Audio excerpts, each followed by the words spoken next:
Chit fund company, bank या फिर insurance जैसे फाइनेंशियल इंस्टीट्यूशन से अगर आपकी कोई शिकायत है तो उसका निपटारा तुरंत हो सकता है, कोर्ट का भी चक्कर नहीं लगाना पड़ेगा। सरकार जिस financial sector legislative reform commission यानी FSLRC की सिफारिशों पर विचार कर रही है, उसने हर जिले में खास कोर्ट बनाने के लिए सुझाव दिया है, जहां केवल वित्तीय मामलों की ही सुनवाई होगी। साथ ही रेगुलेटर को पर्याप्त अधिकार देने की भी सिफारिश की गई है।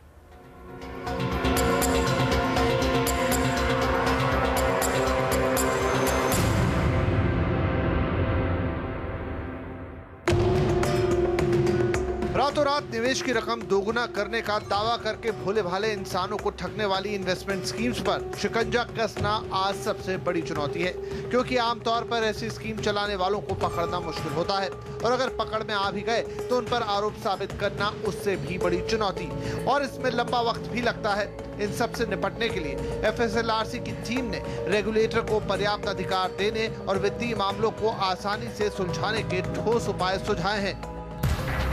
प्रभावशाली रेगुलेटर, फैसले जल्द। आज के कानून को देखें, सेबी, RBI, IRDA जितने भी रेगुलेटर हैं, जो बिजनेसेस उस रेगुलेटर के साथ रजिस्टर करते हैं, जैसे कि IRDA के साथ जो रजिस्टर्ड इंश्योरेंस कंपनी है, बैंक के साथ जो रजिस्टर्ड बैंक है, या सेबी के साथ जो रजिस्टर्ड स्टॉक ब्रोकर या एक्सचेंज है, उनके ऊपर इन रेगुलेटर का पावर काफ़ी है। ये अगर कुछ भी गलत करते हैं तो रेगुलेटर इन पे फाइन लगा सकते हैं। पर अगर आप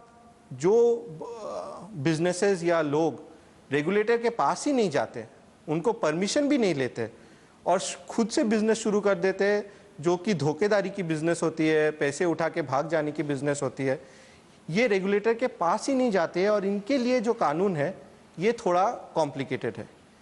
इनके लिए जो करना है, इनके लिए आपको क्रिमिनल कार्रवाई करनी पड़ेगी, इनको अरेस्ट करने के लिए, जेल में डालने के लिए या इनको रोकने के लिए, क्योंकि अगर ये इनको आप फाइन भी ठीक तरह से नहीं कर सकते हैं, क्योंकि रेगुलेटर को पता भी नहीं है इनके पास कितने पैसे हैं, कहाँ से हैं और किसके पैसे हैं। इसलिए आज जो सेबी रेगुलेशन है उसमें एक इंटरेस्टिंग सिस्टम है कि अगर सेबी को लगे कि कोई सेबी रजिस्ट्रेशन ना करके बिजनेस कर रहा हो और ये गैर कानूनी है, तो सेबी को पहले स्टेट गवर्नमेंट के पास जाना पड़ता है, फिर पब्लिक प्रोसिक्यूटर के पास जाना पड़ता है जो स्टेट गवर्नमेंट के अंडर आता है, और उसको फिर डिस्ट्रिक्ट कोर्ट में जाके इस पब्लिक प्रोसिक्यूटर को केस शुरू करना पड़ता है।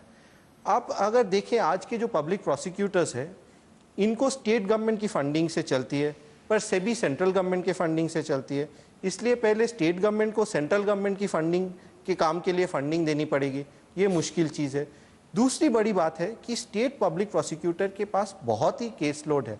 हमारे देश में जो बाकी गैर कानूनी चीज़ है, IPC के जो केसेस है, बलात्कार के, चोरी के, डकैती के, ये सब पब्लिक प्रोसिक्यूटर को कार्रवाई करनी पड़ती है। अगर इसके साथ आप एक विशेषज्ञ ज़रूरी काम जैसे फाइनेंस के कोई धोखे का काम लगाएंगे तो पब्लिक प्रोसिक्यूटर का बर्डन भी बढ़ जाएगा